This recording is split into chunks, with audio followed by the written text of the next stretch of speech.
आज की कहानी है डाकू अंगुलीमाल और महात्मा बुद्ध। प्राचीन भारत की बात है। मगध राज्य में एक हरिहरपुर नाम का गांव था। उस गांव के लोग शाम होते ही अपने अपने घर में चले आते थे और सुबह होने तक कोई भी घर से बाहर नहीं निकलता था, क्योंकि चारों तरफ डाकू अंगुलीमाल का आतंक जो छाया हुआ था। डाकू अंगुलीमाल मगध के जंगलों में गुफा के अंदर रहता था। वह लोगों को लूटता था और जान से भी मार देता था।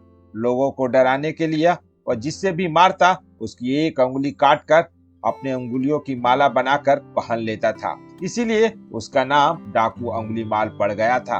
गांव के सभी लोग बहुत परेशान थे कि इस डाकू से आखिर कैसे छुटकारा पाया जाए। कोई उपाय उन्हें दिखाई नहीं दे रहा था। एक दिन गांव वालों को पता चला कि बगल के गांव में महात्मा गौतम बुद्ध अपनी सभा लगाए हुए हैं। गांव वाले महात्मा गौतम बुद्ध के पास गए और उन्होंने गौतम बुद्ध से अपनी समस्या बताई। गौतम बुद्ध ने देखा कि गांव के सभी लोग दहशत में हैं। महात्मा बुद्ध ने ग्रामवासियों से कहा कि आप लोग चिंता ना करें, इस समस्या का समाधान अगले दिन हो जाएगा। अगले दिन सुबह होते ही महात्मा गौतम बुद्ध जंगल की तरफ चल निकले। महात्मा बुद्ध ने सभी ग्रामवासियों से ये भी कह दिया, कोई भी मेरे पीछे पीछे नहीं आएगा। ग्रामवासी लाख समझाते रहे, महात्मा बुद्ध आप अकेले मत जाइए, डाकू अंगुलीमाल आपकी जान मारकर हत्या कर देगा। लेकिन महात्मा बुद्ध किसी की नहीं सुने और वो अकेले ही जंगल की तरफ चल दिए।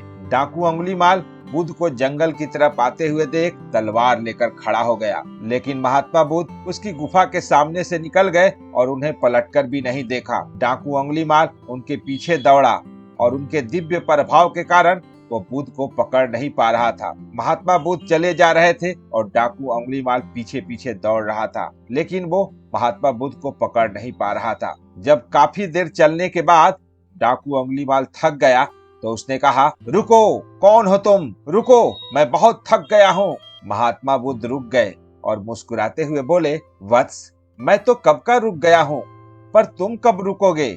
कब ये हिंसा रोकोगे? डाकू अंगुलीमाल ने कहा, सन्यासी, क्या तुम्हें मुझसे डर नहीं लगता? सारा मगध साम्राज्य मुझसे डरता है। तुम्हारे पास जो भी माल है निकाल दो, वरना जान से हाथ धो बैठोगे। मैं इस राज्य का सबसे शक्तिशाली व्यक्ति हूँ। महात्मा बुद्ध बिल्कुल नहीं घबराए और फिर मुस्कुराते हुए बोले, मैं ये कैसे मान लूं कि तुम ही इस राज्य के सबसे शक्तिशाली इंसान हो?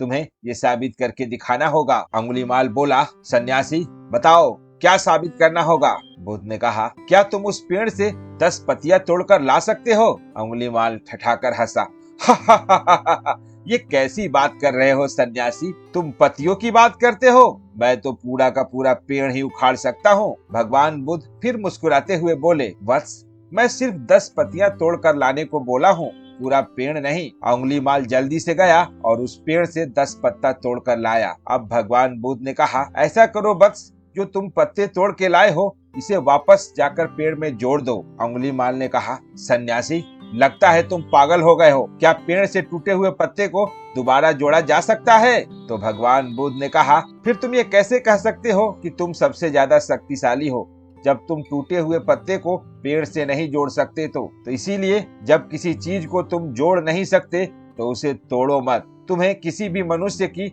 जान लेने का कोई अधिकार नहीं है, क्योंकि ये जान तुमने नहीं, ईश्वर ने दिया है। जब तुम किसी में जान डाल नहीं सकते तो तुम्हें जान लेने का भी अधिकार नहीं है। महात्मा बुद्ध की बातें सुनकर डाकू अंगुलीमाल महात्मा बुद्ध के चरणों में गिर गया और उसने कहा, सन्यासी, मुझे माफ कर दीजिए। आज से मैं आपका शिष्य बन जाऊंगा और मैं आप ही के साथ धर्म कर्म में लग जाऊंगा। महात्मा बुद्ध उसे अपने साथ लेकर गांव वापस आ गए और उस दिन के बाद से डाकू अंगुलीमाल महात्मा बुद्ध का प्रिय शिष्य बन गया।